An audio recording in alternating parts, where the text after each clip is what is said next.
Like, comparing yourself to people you see on Instagram was one of the dumbest things you can do. On social media, people are only showing you the best part of their life. Let me just give you people that location on your phone, turn it off. You guys share your location with people? No. That's good. That freaks me out. Growing up black in America was just so crazy. Being African wasn't cool. The only thing people knew was Ebola. Hello, everyone. Welcome to, I guess, the first episode we're airing for the year 2024. I'm still your host, Joey. And I have two special guests with me. So I'm going to have them introduce themselves. All right, you guys go. Hi, everyone. My name's Oni. I'm currently a graduate student at Rutgers University. I'm doing my Master of Public Health and my Master of Social Work in a dual degree program. I've also recently secured a job in the healthcare industry. And a fun fact about me is that I'm teaching myself how to swim. Nice. Okay, so hi everyone. My name is Mary Beth. I currently work in corporate security. And a fun fact about myself is I don't like animals. Good to know. You guys, since they said a fun fact about myself is I've walked. Actually, I have a new fun fact. A fun fact is, to my Nigerian viewers, it's really no big deal. But to my American viewers, I graduated at 19. Ooh, wow. Okay. I don't like that fun fact, actually. That's not fun. The fun fact is I've walked to a store barefoot in America and in Nigeria. Wow. You guys are never impressed. No, that's actually crazy to me, not gonna lie. In America, that's actually crazy to me. I don't know how that was. You did that, but it wasn't far. Don't worry about it. So today, guys, since the new year 2024, any new year resolutions that you guys have or tips? I actually don't do New Year's resolutions anymore. I stopped doing that, I want to say probably 3 years ago, because like the way I feel about things is like I don't think that you should, even though New Year's represent new beginnings, I don't necessarily think that you should look at the New Year as a chance to change everything in your life, because that makes it hard. I think that sets like kind of maybe unrealistic expectation or like pressure for yourself throughout the year. And one thing I've noticed about New Year's resolutions is that people seem to always fall off from them. Like, for example, at the gym, on New Year's Day, the gym is always packed. But I'm serious, but give it like 3 months. And the gym starts to empty out. Like, if you want to work out, don't just be like, oh, my New Year's resolution is to be in the gym. Be in the gym, start anytime you want, you know? Because I feel like New Year's resolutions, they just always have a way of dwindling down. So I don't set them anymore. Like, if there's something I want to change about myself or improve about my life, I do it now. I don't wait till the new year or like make a list of New Year's resolutions. I just do it at any point I think necessary. But I honestly feel like, in the new year, it feels new. It's like, I don't know. It just feels like a fresh start. Because throughout the whole year, let's say like 2023, like people have been through stuff, like different things, hardships. So like 2024 just feels new. I think about it like you're starting a new, like even with school, if you go from like your freshman year to your sophomore year to your junior year, like each year feels like, you've accomplished something, less credits. Like, there's a new thing to, I guess, aspire to. And I feel like that's where the whole resolution thing comes in. Because it's like, okay, even if you've been doing bad things in the past, it just feels like, okay, now I can start afresh. And I feel like that's why people have, okay, in the new year, I want to do this. I want to be different. I want to try to, have all these accomplishments. But I agree with you, like, if you can start now, start. But I think that's where the whole, like, resolution thing comes in. What about you, Marybeth? For me, I would say that I do have New Year's resolutions, but it's more so of certain things that I want to be able to look back on at the end of the year and say, okay, this happened, this happened, this happened. I don't really have like a specific time frame by which I have to complete it, except of course there's a time frame that's already been established. So for instance, last year I graduated. So that I already knew, like, okay, come the summer, I'm going to graduate, right?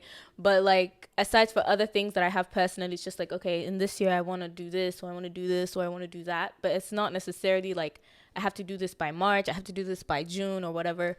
But I think, like Doing said, that it is definitely, like, an opportunity to start afresh. I don't see anything wrong with it, but do people fall off? Yes. But then you can also fall off if you start today as well, True, I think it's more of a mindset and a discipline thing as opposed to really the time frame for when you set them. Yeah. So before we even dive further into like the new year, how was you guys' Christmas? What did you do? Was the So, my Christmas was, I would actually describe it as, it was pretty mundane. And the reason for that is, I feel like as I've gotten older, like the magic of Christmas has kind of disappeared for me. And it wasn't just this year, it's just been in like the recent years of being like an adult. Because when I was little, Christmas, I knew it was like a religious celebration, Jesus' birthday. However, there was also like magic.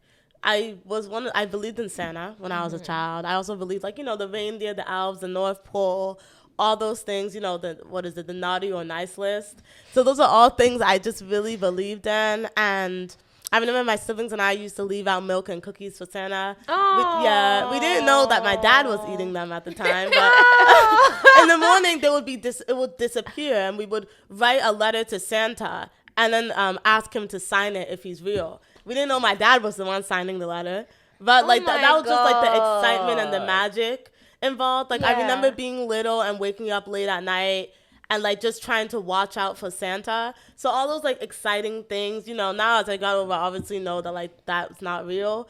So now Christmas has just become like a religious holiday, like Jesus' birthday. So like just like Easter, like when I was little, I was never really excited for Easter, just lots of church and things like that. So Christmas has just kind of become the same thing. And I don't know, sometimes I just miss the magic of it all. So Christmas was But wait, so when did you realize that Santa wasn't real? Okay, so the thing is that I realized it from my own logic. I remember I was probably like 8 or like 7. I remember being like in second grade. That's the way you realized. Yes. I just kind of realized there's no way this man flies all over the world. You know what I mean? Because on one night, that just doesn't make sense to me. And then also like just inconsistencies and things. Like I started to notice like, because we would always like leave a note out and asking for Santa's signature. And at that point, I knew my dad's like how he signed things. Oh. So I noticed that it was the same.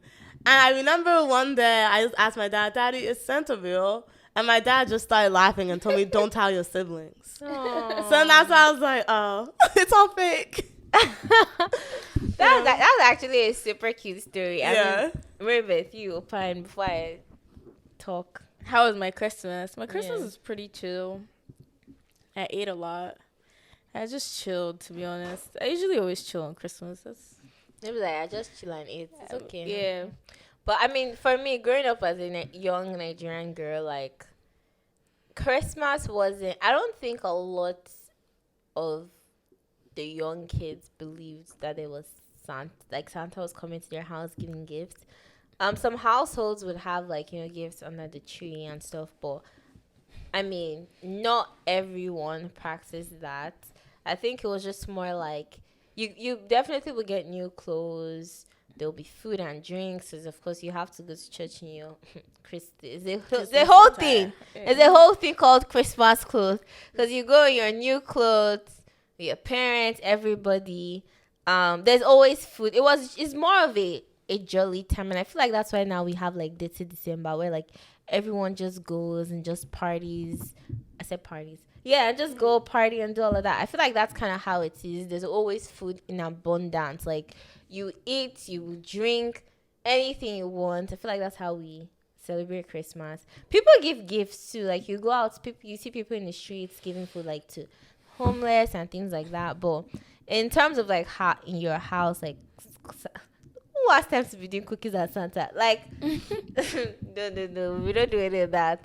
And I mean, some parents would give gifts, particularly for Christmas, but I don't think all parents did that. I mean, for me, we didn't have like Christmas gifts per se. Like you get things throughout the year. There was no naughty list, good list.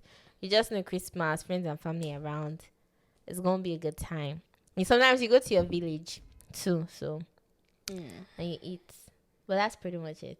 So what do you guys think are some things that should be left in 2023?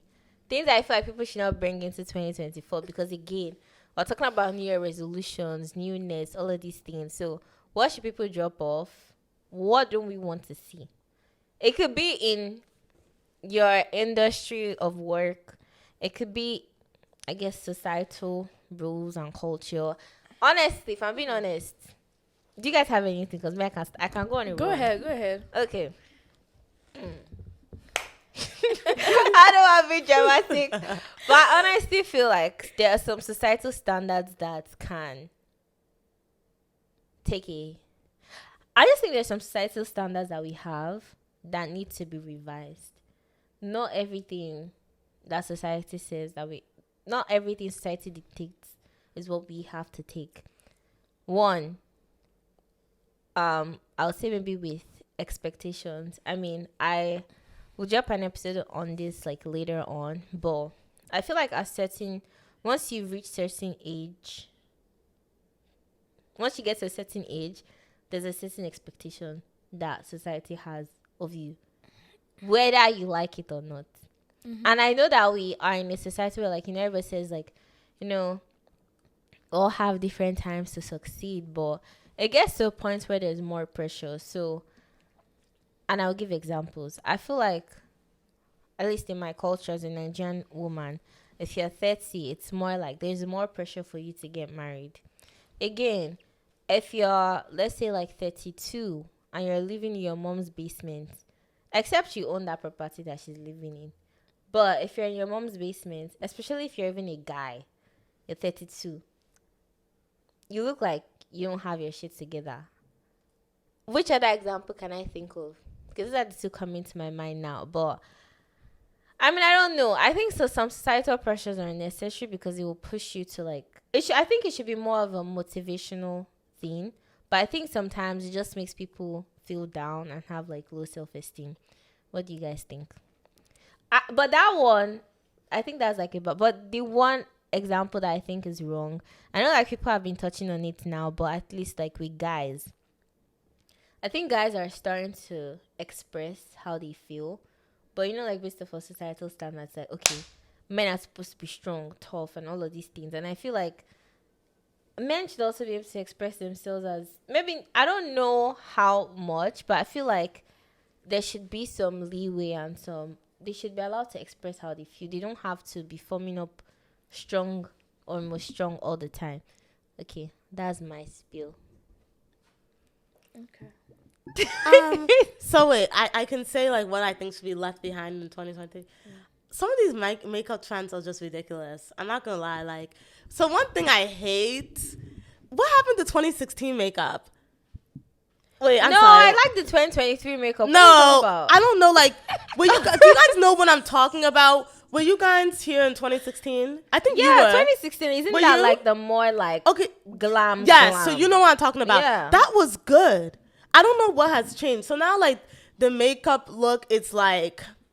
So it's like, like the no makeup look? Yeah. Like just super clean. Some of them call it the clean girl look. Mm-hmm. Like that's cute and all, but I feel like 2016 makeup was beautiful. Like those sharp brows, how glam it was. And sometimes I miss that. I just feel like, and okay, then we can even get into the appropriation of that, because this clean girl aesthetic, a lot of like different like racial minority groups are saying that was our look. And other certain groups are claiming it and calling it the clean girl aesthetic look, like slicking the hair back. Wait, what groups are calling it their stuff? So I don't want to like say, but like some maybe groups that are not marginalized, if you know what I'm saying. And so, like a lot of other groups that are marginalized, or like we've been doing this look since like the early 2000s. Like we've had our hair slicked back and have had hoop earrings.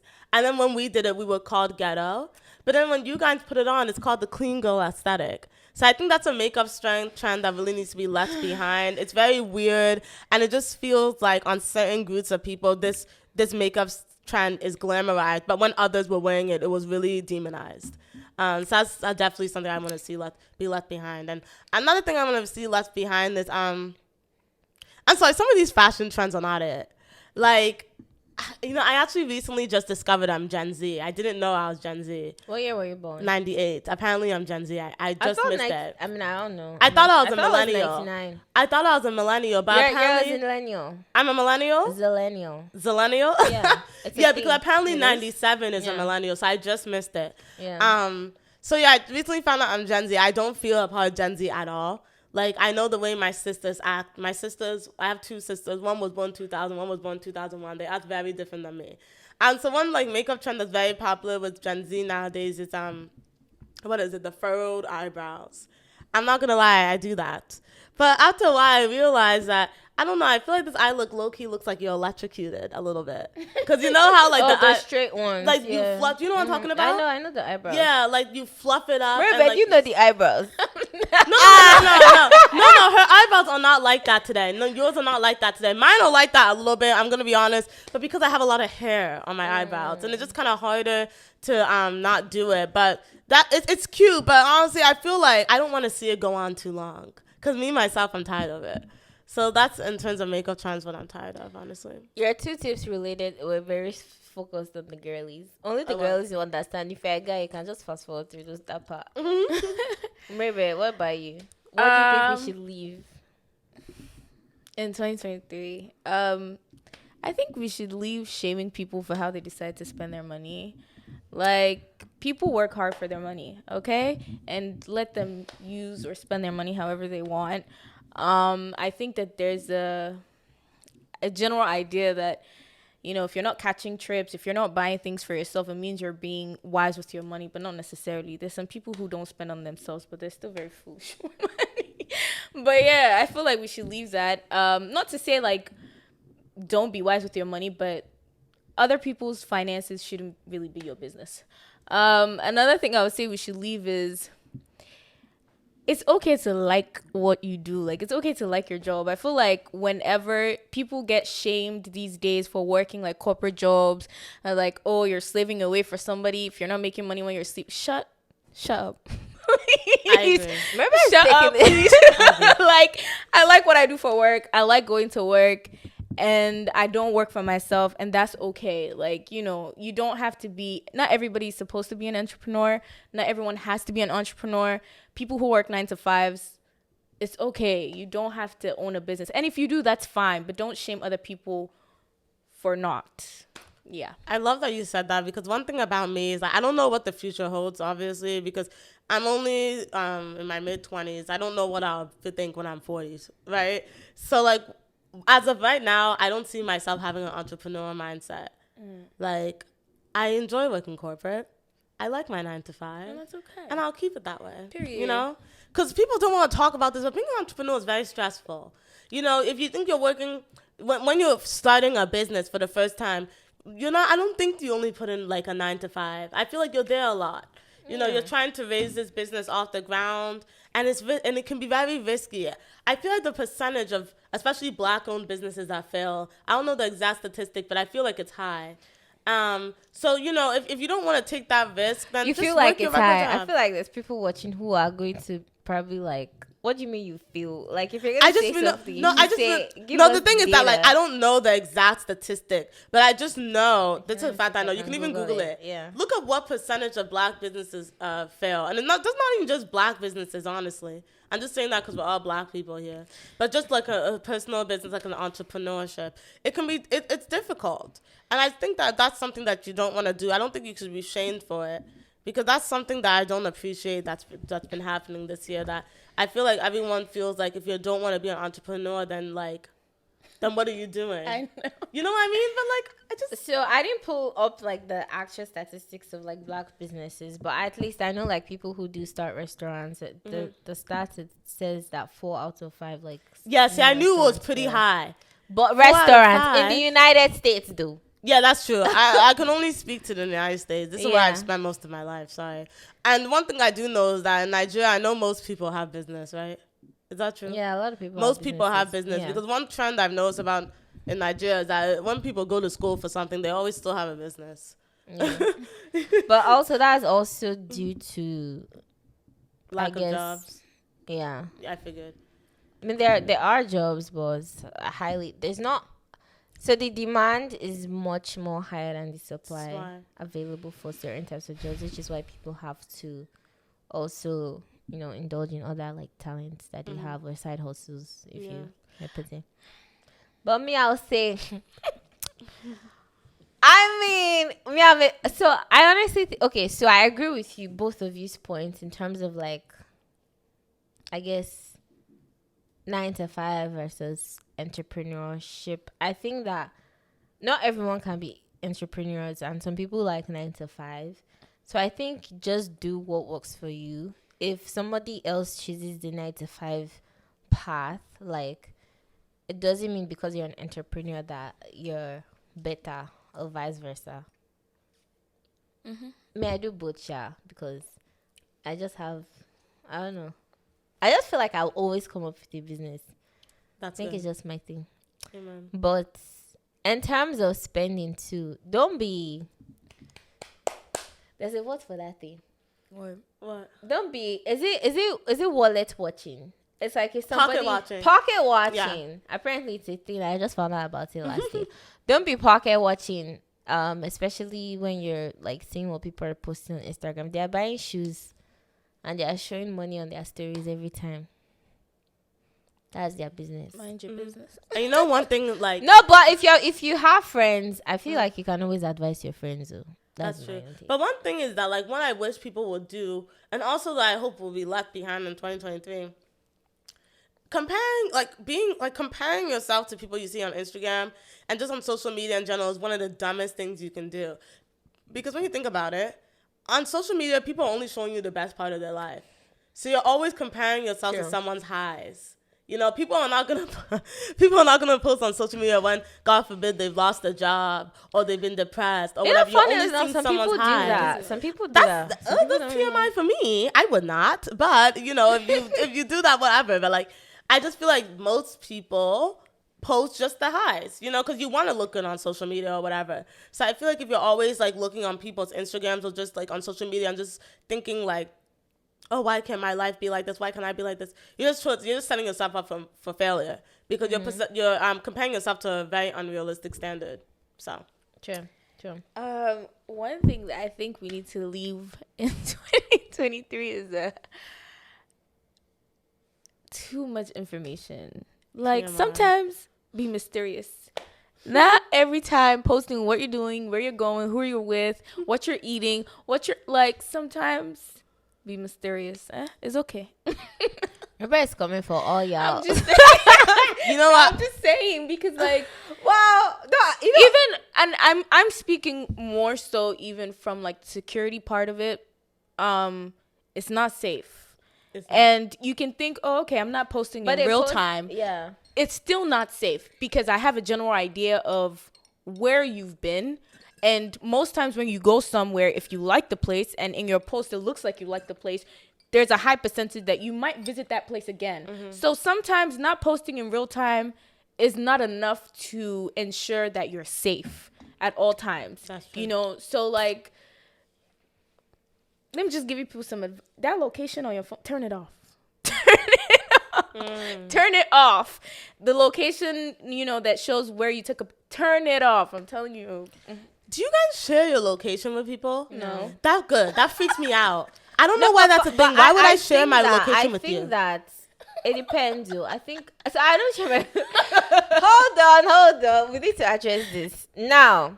In terms of not posting in real time, not posting everything. Yes, like from a security point of view, like these are things that you should be mindful of. That part noted. Now addressing something else. Sharing of location. In terms of sharing location, I honestly feel like sometimes you should share your location. Yes. Why? I think depending on where you're going. Yeah. You might not always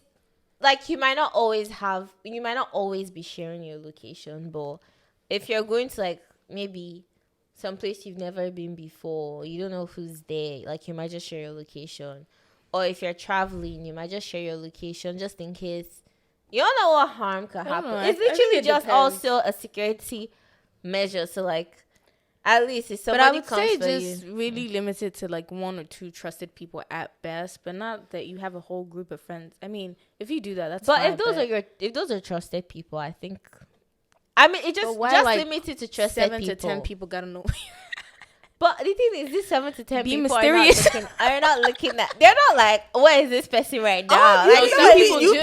You'd be surprised. That's extra. Some people do. You'd be heard surprised. Someone say, "Oh, I checked her location. She wasn't at home, and I texted and that's one her." thing about and I'm me. like, If I tell you Yeah. I'm at home, I'm at home. Okay? It's like I don't need you checking my location and being like, oh, Oni says that she was at home, but she's really at. If I told But you I I'm think at home, that's I'm a at thing home. here. I feel like people just like to be sharing their location. That's just I weird mean, to me. it's I.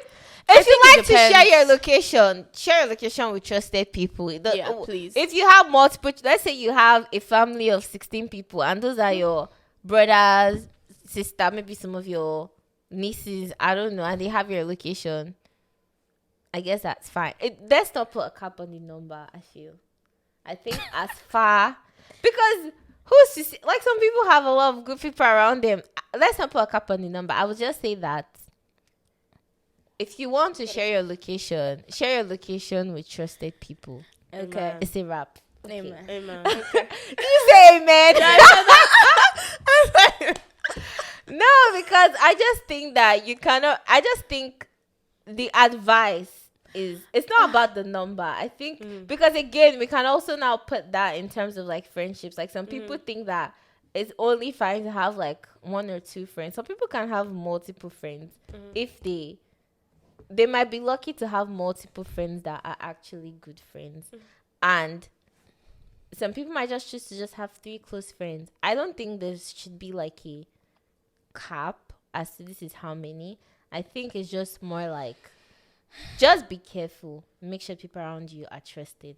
Okay. Some people can show you shege. Shege means like issues, but Yeah. just be it means careful. habanero. Just be careful. I'd Another say. thing that we should leave in 2023, right? If this is you and if it comes to you naturally, that's fine. But only wearing neutrals is boring. I'm sorry. You only wear black, white, and brown. I'm gonna be honest. I was on that for a while. Thank you, Kim K. So on that let me for a tell you why while. I'm saying this, right? Some Wait, people what do you mean by neutrals? Like what, like black, white, gray? Like black. Kim K started that. Let me explain what I mean, right? Okay. Some people, it's not really their character to wear just those colors, but they believe that wearing only those colors is what's going to give them the clean girl aesthetic, is what's going to make them look put together. That's not true. If you wear bright red, if you wear bright pink, blue, it doesn't make you less put together than someone who only wears white, black, and tan, beige colors. That's what I'm saying. If that's what you like and gravitate towards naturally, that's fine. But if you feel as though those are the only things that can make you look a certain way, please stop. Wear some color, girl. And guys, I didn't even too. know that was a thing, Girl, where have you been? You know that was a thing. bro. I did not know that. You was a wearing thing. black. You wearing black right now. You wearing black so right now. I normally wear. Actually, I have colored clothes. Yeah, she has colors. I have colors. yeah. I wear colors. I wear colors, but maybe too. not. I don't. Honestly, I just dress up how I feel on that day, but I don't Just have saying, like Sha, a just certain saying. type of. But I think that it's common for people who, let's say, working like at least I know in my office, right? You wouldn't necessarily see as much colors, like super bright colors, but it's also because it's an office setting too. People would normally wear like a certain color And that's fine. palette. So I'm trying to defend some of the people that might be wearing 4 colors, because think about it. If you're always going to work and that's what they're always wearing to work and all of these things, that will be most of the outfits in their wardrobe. So it will just look like this person's only wearing this type of colors. No. But I'm not talking about wearing it to a specific place. I'm talking about people who believe that wearing only neutrals is what's going to give you a certain type of aesthetic. Those are the people I'm talking about. But what's this? Honestly, you guys, we're going to talk about aesthetics now. And I'm not coming for anybody, but go I ahead. think that everything now is just aesthetics. It's very annoying. Ugh. What's going on with all these aesthetics? I'm not really into the aesthetics. I'm not really in the game, so I don't know. All I just do every time, this aesthetic. I think honestly, just be yourself. If you like color, do color. You can be colorful and it'll be fine. Like I've seen this babe does like DIY stuff, decorate her house. It's so colorful and it's so fine. Like you don't have to. I don't know. Just do you and make sure you're happy with what you're doing. I mean, if doing aesthetics makes you happy, then carry on with aesthetics. I mean, but if not, then don't. It's just funny because my favorite color is actually yellow. and I don't wear it often. I just feel like it's just such a bright and shouty color. And that, like, in today's world, just wearing all yellow. Just wearing yellow. Like, I like yellow so much. Be like, that, why is she calling for attention? Right? Imagine if you wear a yellow dress and you go out. Oh, no, I have yellow dresses. I love yellow. It complements my skin so well. But, like, the thing is that I'm kind of aware that yellow can be a tacky color. So, like, when people think, like, your favorite color is yellow, like, that doesn't mean I want everything that's yellow. You know, like, I would never decorate my house yellow. Never, ever, ever. You know? But I have some few, like, statement yellow pieces in my wardrobe. I love yellow nails. Like, I have red right now, but, like, during the summer, I get, like, bright yellow nails. I love the color yellow, but, like, I don't overdo it because I know if it's overdone, it can look tacky. Yeah. Especially in today's world where, like, minimalism is... I hate minimalism, by the way. Can we leave that in 2023? I hate... Wait, guys, you disclaimer. you cannot be pleased with an all-white apartment. You're not bored? Like, put in some pops of color. Like, No, but there's people who actually like that. Okay, wait, you guys... But Just we're as not a disclaimer, attacking people right? who naturally like But it. they might not be getting that. So disclaimer. Say it. We're only talking about people who believe in order to appear a certain type of way, they have to do certain type of things, like be minimalistic or whatever. But if you like it naturally, that's fine. Like, if you like it naturally, that's fine. If that's what you want to do it. Okay. What else are we leaving? I want to say, still on the aesthetics. I don't know if this is a thing, but I've been hearing about Christian aesthetics. Maybe. oh, really? I never heard of that. I have something I want to say after you're done with it. No, go ahead. I don't know what she said my name. This has nothing to do with the Christian thing. This is something totally different. Come back to that. Okay, so my thing is that, for black women, wigs. I think that it's okay if a wig looks like a wig. Like, it's a wig. You know what I mean? Like, you know how I'm just tired. Like, the way I'm not wearing my wig today, but the way I've just, like, racked and fried my brain. Like, you know, I get my wig, I pluck it, I bleach it, the lace tint. It's just like, listen, I'm not saying your wigs look crazy, but I just feel like if you're wearing a wig, it's okay if it looks like a wig. It's a wig. Because it's you a don't have to wig. be like, what lace? Like, we know it has lace, right? You don't have to I'm tired of breaking my back to conceal everything. Listen, I have a wig on. Like, this is my hair, Like, right? deal with it. If I have like hair down to here, we all know it's a wig. Okay? I think it's okay if it looks like a wig. Not saying I'm about to look crazy like I'm wearing a helmet. But, like, if you see my lace, it's okay. That's how I feel. I'm sorry. Yeah, I agree. I feel like I wear wigs, but I feel like I also get braids. Mixture. As I wear much. wigs too. I mean, I go on my natural hair at times to work everywhere. Another thing that we need to leave. Please stop shaming people for putting the creamy crack in their hair. What's your business? Relaxer. Oh, If somebody wants to relax their hair, let them do it. That's you true. know why? Because not everybody has the strength, the time, and just the will to always have to struggle with their natural hair. It doesn't mean, you're colonized, you want to be... It's not that deep. Some people just want to be able to, like, brush their hair quickly and go and not have to detangle for 5 million years. Okay? Stop, like, shaming people. You put relaxer in your hair. Ugh. Yeah, I hate Me, that. I'm very that pro deep. natural It's not hair, that Sha. deep. I like natural hair, and I also like relaxed hair. But, like, I'm not... If you have relaxed hair now... If I like how your hair looks, it's not going to stop me from saying, I like your hair, regardless. But it's like, she relaxed her hair. I know. Like, why? No, you don't need to be beefing people for relaxing. It's their not that hair. deep. It's just hard. hair. It's hard. Like, honestly, I don't have 4C No, hair, but sometimes people but- say like it's not necessarily. The thing is, this hair topic, you think it's just hair, but people be getting their Comfy. feelings. Like, my in hair's hair. natural, but I'm going to put the creamy crack in. No, It's so very the hard. thing is, I think that Fight me. with hair. I think that we hair, right? Because hair in America is different from hair in Nigeria. I don't mean in regards to texture. I think maybe just we're talking about it. Oh, okay. Are you talking about, like, what do you mean? Because I experienced some weird you know, things when I was in we Nigeria had about my to hair. do like here they have to do like crown acts. So What's just crown act? black women can take their natural hair I know, to I work. know. Or, like, Yeah. have How dreads. insane is that?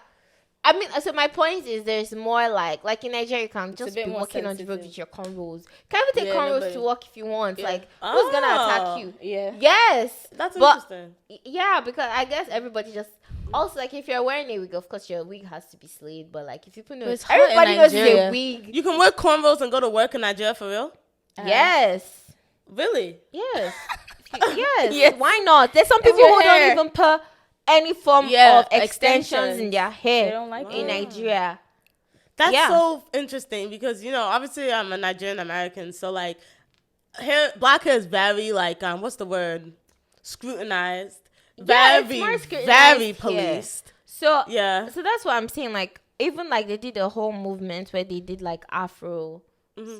It was to make a statement. So I feel like here, I said here, your hair comes with like, I guess, more power. So it's like, you doing your natural hair. It's more like you making a statement. And I feel like maybe that's where the whole thing of like, oh, your hair is relaxed and like, this You comes should from. see. You should But it's see- not necessary. Doesn't mean like if you're relaxing your hair, you're a bad person, child. Exactly. Of course you're not. I just You wanted should to see put the that. looks I get whenever I don't have my afro out today, but I think you've probably seen me. Have you seen me with my afro before?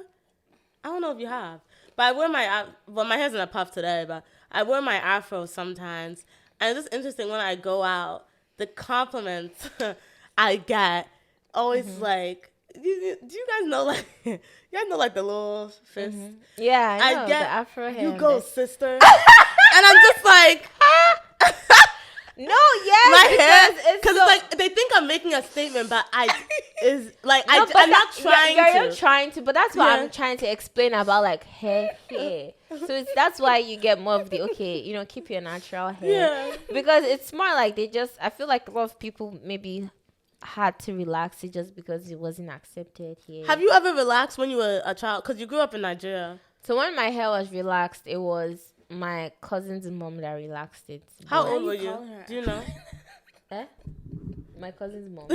Do you know how old you were during that No, time? because it's not my mom that relaxed it. Oh, If I that's was your in my mom. mom's house, we wouldn't have gotten relaxed. That's why I have to say it. But yeah. No, but my hair is natural now. Let me tell you my story. So for me, my hair has been relaxed since I was a small child. I want to say I started relaxing my hair in elementary school, not by my own, obviously my mother.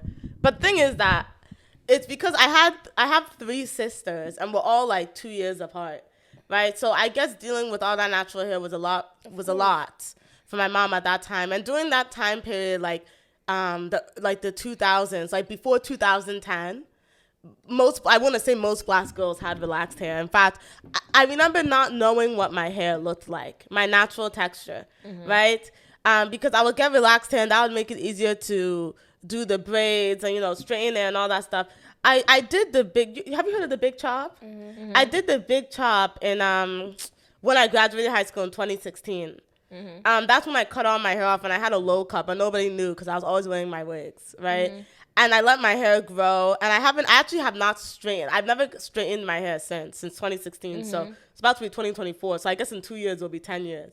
I've never straightened my hair, and I was just afraid because I just remember how like damaged my hair was before. When you would wash it and half of it would be curly up here, and then you have those loose strings hanging, and that's something I really hated. My hair was only relaxed for like some months. After My I hair stopped. was relaxed for like 18 years. Wow. From like, no, let me not say 18 years because I was 0. So let me say maybe my hair started being relaxed from like the age of 7 to like the age of like 18. Wow. So during that whole time period, I didn't know what my hair texture was, But it wasn't weird because that was a very, very common thing. Like in America, all the black girls had their hair relaxed. In fact, I remember I used to be praised a lot when I was like in high school and middle school because my hair was long. I had good hair, because like even though my hair was relaxed, I would straighten it a lot, and my hair was like down to my shoulders. I remember people always be like, "Oh my gosh, is that your real hair? Is that your real hair?" And I'll be like, "Yeah," and I'll feel so cute, like, "Oh my god, my hair is long, my hair is long." Little did I know my hair was fried to a crisp. My hair wasn't healthy. You know what I mean? yeah. So that was just a really being interesting thing. Like growing up black in America was just so crazy, especially growing up Nigerian American. Because I don't know if y'all know, but like African culture recently started getting praised and popular. It wasn't always like that. Like I remember how So life ahead. was, huh? I said two of head. Yes, I remember how life was in the before 2010. Being African wasn't cool. No one knew anything about it. The only thing people knew was Ebola. You know. Wow. I just remember. Like, I just remember I didn't really I understood that I was from somewhere, you know, like I understood that I was like from Nigeria because of my parents and like the culture and everything. But that wasn't appreciated at all. Like, I remember people did not understand that there was more than one type of black person. You know, everyone was African American, but white people were allowed to be German, Italian, or Ukrainian, but all black people had to be African American. It wasn't until recently, I want to say maybe in the past 5 years, that people started to recognize there was African American, there was Nigerian, there was Ghanaian, there was Caribbean. You know what I mean? But before that, everyone was African American. And if you tried to say you were something else, you were shut down. You know? Wow. So it was crazy. But I'm happy things have changed. But I think that people just need to understand that. Because one thing that a lot of people say is like, oh, why can't like people just like let go? Well, I would say I definitely let go. I don't harbor on to things that happened like when I was like 15, like elementary school. What happened high to school. you then? Well, so I would, okay. So being Nigerian definitely was not something that was understood or celebrated. I would say that people really started to appreciate like at least Nigerian culture when Afrobeat started to hit in America. Who was popular? You think That so? song I by don't think David O. so. Was it called Fall? What year did Fall come out? I don't even know. Maybe 20.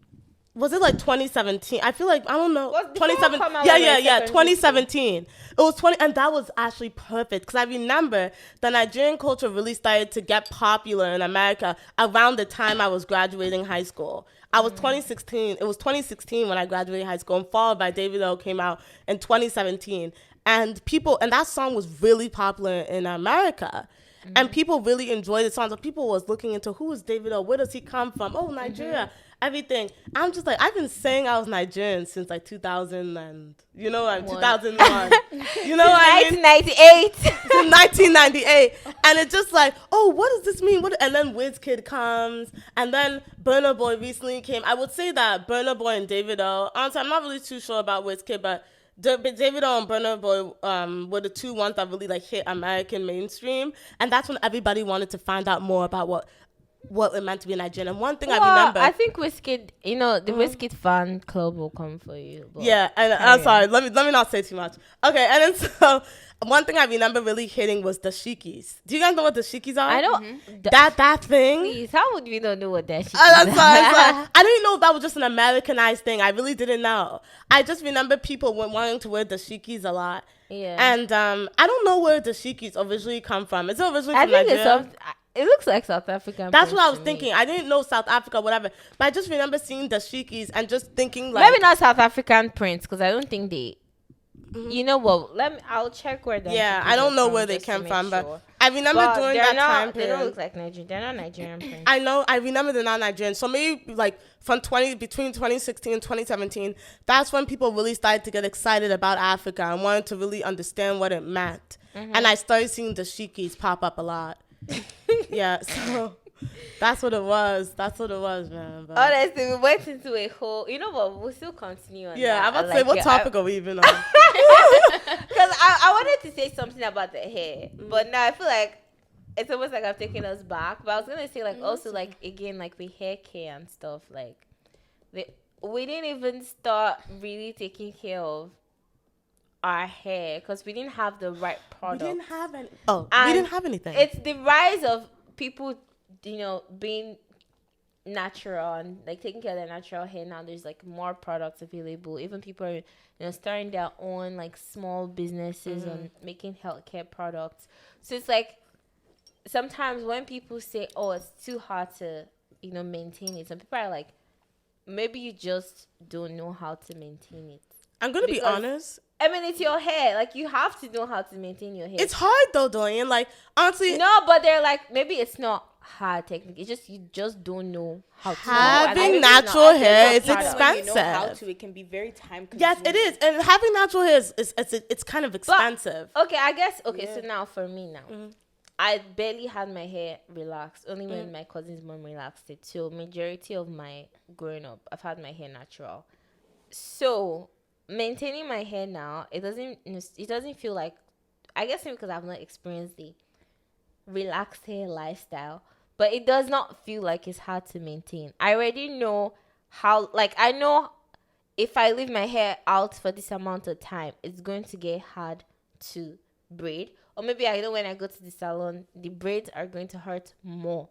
Like I already know the hacks to like make sure it's in a good condition. I get that, but I even find that sometimes annoying. Because sometimes it's like, I just want to have my hair out in my house. I know. But then it's like, if a whole day goes by and I don't put it into braids or whatever, it shrinks and my hair looks like a carpet. Wait, what type of hair do you guys have? Do you have I don't 4C? even know. Mine doesn't. My hair texture is different from Ruby's hair texture. Mine is like, if I take it out, it can look relaxed. But then if I leave it out for a whole day, you will not know it's the same hair. But if I'm being honest, I think Ruby's hair is very beautiful. And when it like shrinks. Well, I used to tell her it's fine, but she doesn't used to accept that it's fine. But okay. It's just not really my vibe. All and right. that's okay. Do you know the funny thing? I don't really like subscribing to hair textures because I just say I have type 4 hair. I know for a fact I have type 4 I hair. don't know the different types. Yeah, like But I know people almost say everybody's type 4C. yeah, people say 4A. People say but you see people don't even yeah, know. 4B, 4C. I know there's 4C. Almost everybody's 4C. Yeah, I know I don't have 4C because my curls are not tight enough. I know what 4C looks like. I don't think I have 4C. My curls are sometimes they get tight, but they're not very like. I can have my hair out for like some days and it will still be like easy to. I like to educate people though because like I know like my curl pattern isn't that tight, right? And so like one thing I hate, and I notice this a lot from like black people. Well, let me say African women that I come across, right?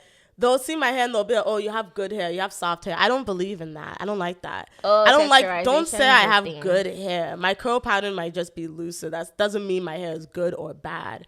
I just have a looser curl pattern. Yeah. You know, and when you have a tighter curl pattern, that does not mean your hair is bad. It just might be harder to manage because your curls are so tight. And when your curls are very tight, your curls lump together. Yeah. But that's one thing I always hated so much growing up. That black women have bad hair. We have nappy hair. I hated that. Yeah. We just have really curly hair. Yeah. And it's just so crazy because I didn't know what my hair was. I didn't know that I had curls is what it was. You know what I mean? Oh my goodness. These beauty standards are just ridiculous. And it's just crazy because we go on European beauty standards. Yeah, you know? we're not European. Yeah. So it's like another thing, you know, when I earlier said some societal standards, we can even add on beauty standards because some beauty standards are just. I mean, but if you think about it, beauty standards change regardless of like, I guess if it's European or otherwise. I think they always. do you want to know something? What? When I went, okay, so I went to Nigeria. Last time I was in Nigeria was 2019, right?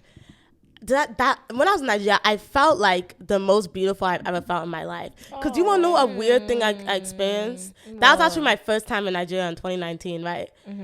I never did not have to be aware of my race.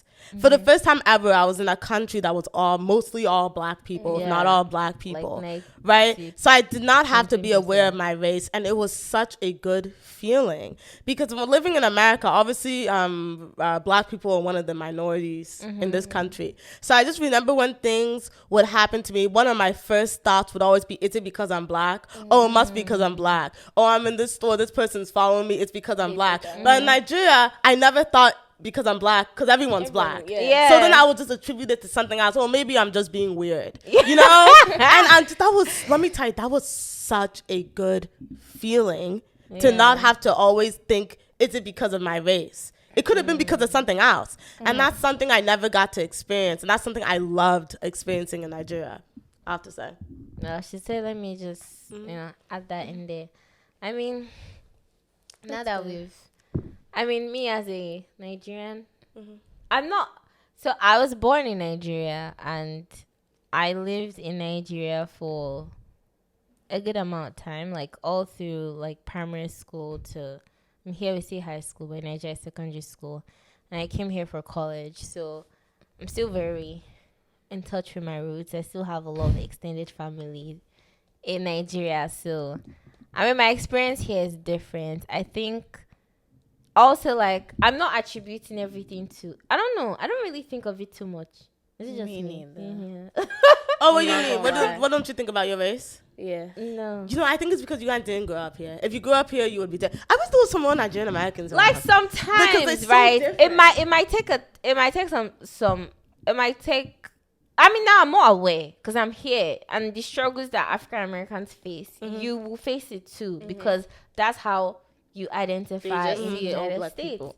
So it's like, you know, at work, like you can, I don't know, you're still facing these issues. You still have to go through like all these hurdles and all of these things. So yeah, that is there, but sometimes it's not like. I guess the mindset thing is I'm not thinking that I can't be in this room that I'm in. I feel like I But can't. do you know why I think like that? It's because I grew up knowing the history that we weren't allowed in these rooms at some point. Yeah, I And it know. didn't matter that I was Nigerian, American, I'm black, period. You know what I mean? And it's just like, even if you look at housing, have you ever heard of redlining? Oh yeah. Okay, yeah, you know redlining? You guys, sorry, I have to insert. I'm doing a master's in real estate, and you know, one of the main things I'm focused on is affordable housing, and also how to like tackle the redlining issue in this country. But carry on. Yeah, I love that you said that. Because you know suburbia was created for white people, right? Of course. Okay, so if you look So at suburbs, honestly, now if you think about, but there's I a don't wanna reason get why into it. suburbs are created near major cities. Do you know? You notice that? yes, but like if you think about it too, from an economics standpoint, how do I explain this? Because I don't want to get into it. I feel like I need more knowledge. More. Yeah, facts I don't want on to speak too something much like about it this. because it's just like. But I just think I think of it on an economic perspective. And I was talking to David about this. I was talking to one of my friends.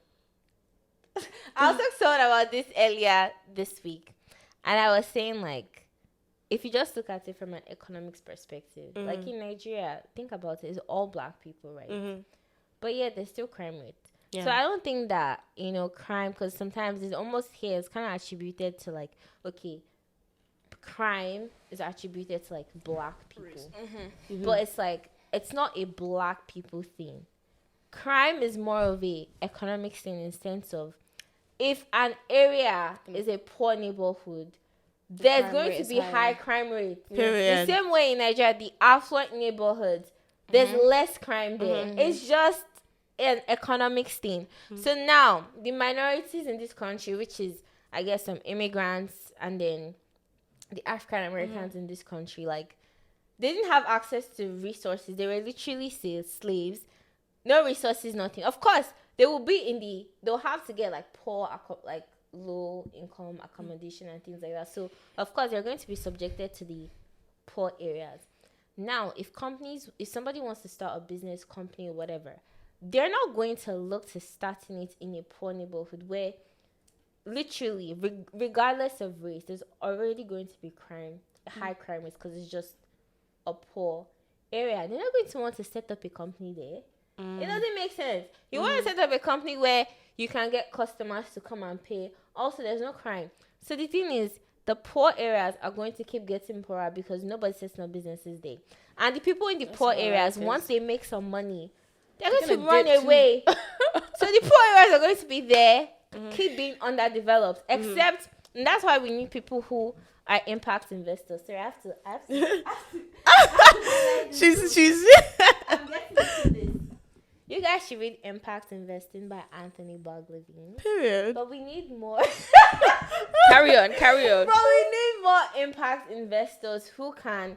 And I mean, there's also an issue in terms of like impact investing because people feel like you can't really be an impact investor. Like you're in the end, you're a business. You want to make profit. So like, how much of a positive impact are you making? Because there's issues with like companies saying, okay, we're impact investors, but in the end just end up taking advantage of the already poor society.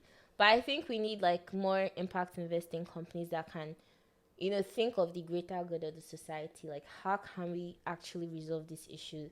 Maybe make some profits along the way, but there's these things that we can do. Okay, continue. Sorry. No, I love I that. don't want to really get into No, it because I Dorian can knows go them. on, but No, she knows though. She's getting her master's. No, but one thing I would definitely say is that like, even if you look, and it's just very interesting because I remember during Thanksgiving, one of my cousins had my cousin is a Nigerian American, right? He was born here, everything, and one of his cousins from Nigeria, who's I don't know what to call Nigerian, born and raised in Nigeria, came for Thanksgiving, and we actually had a very intense debate. Because he's in Manhattan doing his schooling, whatever. And I remember one thing he was talking about was that, like, he doesn't get what we're always saying about racism. He doesn't get, like, what another thing was talking about? Like, the poverty and things that Black people face in this country. And that's something we have to talk to him about because, first of all, I don't think that was really a fair assumption to make, considering that you've only been in America for like maybe 3 years. And also it's like, another thing that he said that he never experienced. He said that he never experienced racism. I'm just like, just wait. No, just like, wait long enough. I'm gonna be very honest. I Yeah. think that people need to understand that everybody's reality is different. So if Exactly. he says that he has not experienced it, okay, then he has not experienced it. You cannot. People can only relate to you if they've experienced what you've gone through or something similar, right? And so you cannot force somebody to understand racism even if they're Black. Most times we tend to believe that, oh, you're Black, you should understand racism or you should understand this and that. But it's like, some people, it's just not their reality. Yeah, and that's very just true. what it is. That's just how life is. So That's I feel true. like he can wait and he might experience it and he might wait long ago and he might not. Do you want to know That's something just though? life. I think there's a difference between overt racism and systemic.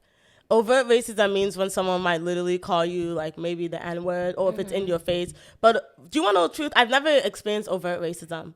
Like to this day in this neither. country, I've never been called the N-word Have by I? somebody Have that I? like wasn't Have Black. I? Oh really? I've never been. That's never happened to Have you me. seen me? Honest, I But- think maybe. I think when I used to work as a bank teller, I think then because some people be coming and just be crazy, and I'm just like, bro. Yeah, but I've experienced systemic barriers, and that's part of like institutionalized and systemic racism that may not be overt, so it may not be so in your face.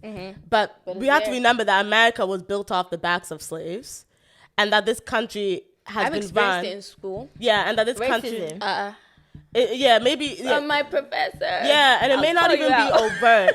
Wow. You know, guys, there's such a thing as I've racial. experienced it. Yeah, there's such a thing as racial implicit bias. Yes, you write papers and Literally. you say certain things, and it triggers them because they're European Yes, and they yes. don't like it, and they will literally Yes. tunk your grade. Yes. And you know for a fact that what you're saying is right because Honestly, you've learned 'cause even- that from a colored professor before in a prior class or prior course or whatever. So you know you're saying facts. You know you're not saying rubbish, but just Because of how they feel. I've experienced And it that's before. actually true, because even I'm not going to call anything out, but when I was, I've because I'm very graduated. into like affordable housing, And I'm not impact- going to Rutgers again. I will call you. So I went to not all professors are that institutions say like that. all. It's a great institution. But you know I who recommend. you are. But that professor needs to be called out, though. He cannot be doing that, because what if he's not, using that to grade others? Maybe. No, I think you should report, though, because you don't want other students to get penalized for really no reason. I like how we've gotten into this. I feel like we can stay on this topic. I know, it's I have so much It's to say. interesting. Yeah, it's interesting, but it's controversial. So I think that this is me doing an instant disclaimer. I don't know what disclaimer will be, but you guys, if you've said anything, like, again, we're just talking. Don't take it too personally. Like, And you can too if you feel like. But what we're saying, I know it. I don't really believe that it's no, controversial. because I it's honestly just feel like, facts. so the And thing it's your is, It's the facts of Do you wanna America. fight me for my I feel like experience? I feel like anybody like like slavery was real. Like this country was built off the backs of slaves. There's systemic and Some industrial buildings in Rutgers, they're institutionalized still named after racism in slaves this now. country. I don't think that's Children, the truth. No, but that one is not to make them look. That's more of a uplifting type thing. Yes, now is the way there's this library on Levy called. Well, that was I can't remember the name, but it was like the first Robinson. black. Yeah. Let me tell you, this thing is tactic. It's strategy, girl. No, but that's also- for another also- day. No, but really, I don't really.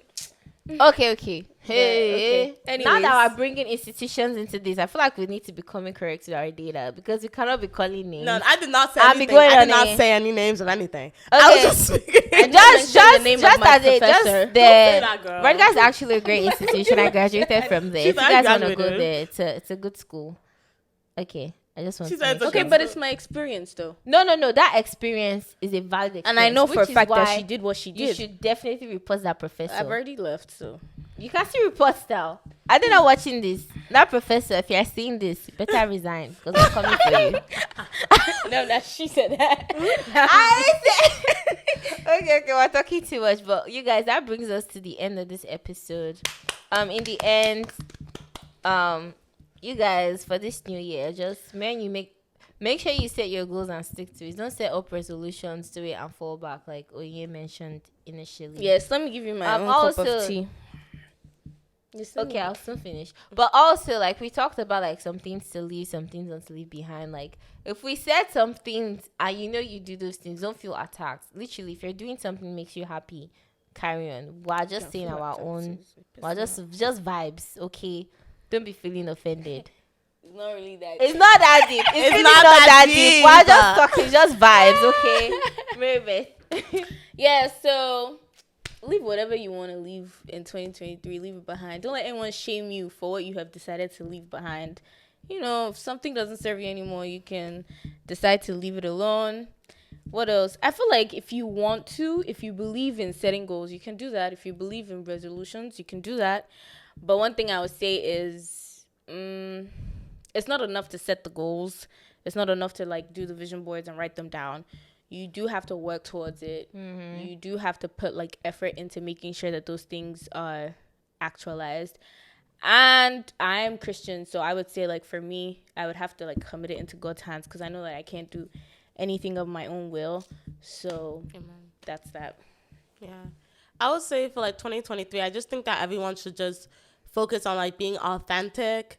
Like, don't mirror anybody else. Like, what's the Nigerian way to say things? You shouldn't do shakara in 2024. Like, just be yourself and everything will be okay.